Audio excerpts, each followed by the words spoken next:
I was reading this book called A Billion Wicked Thoughts that was written by a bunch of engineers at Google, and they were looking at billions of Google searches. And you know, there's no shortage of pornography on the internet, and there's much less by proportion than there was when the internet was first invented. And it's so interesting because it actually turned out that one of the things that drove the development of the internet and the technology was the proclivity of young men to search out sexually provocative images. That was what was at the forefront of the development of the net. It's extraordinarily interesting. They were motivated to use it for that purpose, and that provided the platform from which it emerged. Amazing. Anyways, the Google engineers looked at pornographic search processes and then segregated male searches from female searches, and what they found was that the males searched out images. Surprise, surprise, no one considers that, you know, particularly interesting, but the females searched out literary representations of pornography. It was written. And so I can give you an example of that. If you know about Harlequin romances, does everybody still know about those? Anybody not know about those? Okay, well, they're mass market romances, and of a very stereotypical type. And the original ones were pretty harmless in terms of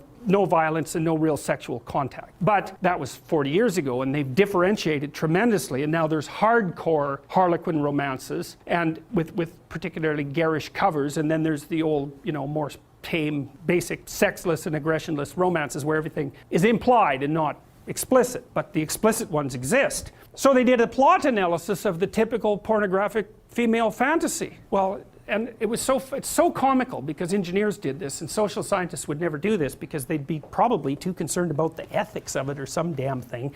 But engineers, you know, they'll just plow ahead with no concern whatsoever for such things, and they actually discover things that way. And so they discovered the basic plot of the female pornographic literary product. So basically what happened was that a innocent, well-meaning and attractive young woman encounters a male who's a bit of a monster. And the monster, there's 5 types of classic male monster. For all you males who want to know, this is what you can become. Vampire, that's a good one. Werewolf, billionaire, pirate, and surgeon. Okay, so that's very interesting. Now you're actually blushing, you know, you're actually blushing about that. That's very, very funny. So, sorry to point it out, but it's so comical, you know.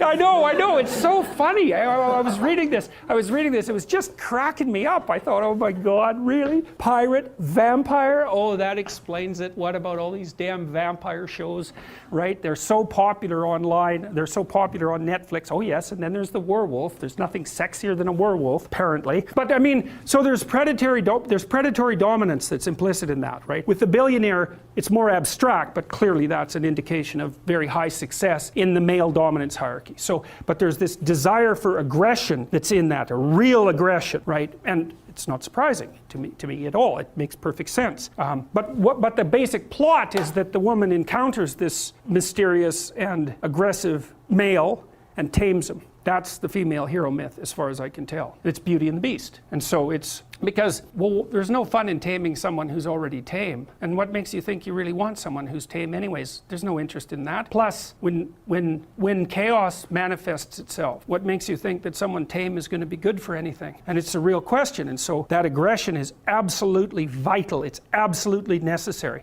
But because it's incredibly dangerous, which of course it is, it has to be civilized. And so what happens is that the archetypal female in these pornographic romances seduces and tames the aggressive male. And that's her encounter with chaos. Of course, females, they're more complicated, and that's exactly how it is. And it's no wonder, because their lives are more complicated.